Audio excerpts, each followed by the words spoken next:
চাকরিচোর পরেশের মেঘলিগঞ্জে ঠাঁই নাই। চাকরিচোর পরেশের মেঘলিগঞ্জে ঠাঁই নাই।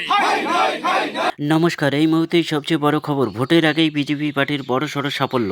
মেঘলিগঞ্জ বিধানসভার 40 নং বুথে নির্দল প্রার্থী জানকী রায় 2023 সালের নির্বাচনে পঞ্চায়েত ছিলেন। তা আজ জানকী রায় পরিবার সহ 20টি পরিবার তৃণমূল ও নির্দল থেকে বিজেপিতে যোগদান করলেন এবং বিজেপি পার্টির প্রার্থী দধিরাম রায় তাদের হাতে দলীয় পতাকা তুলে দেয়।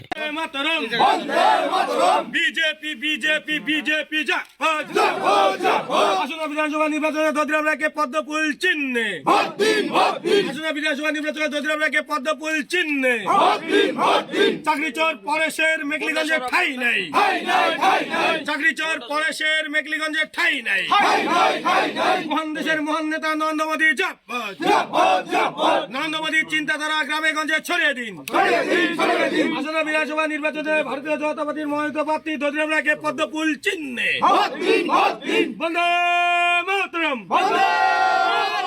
ভারত মাতা কি জয়। ভারত মাতা কি জয়। জয় শ্রীরাম।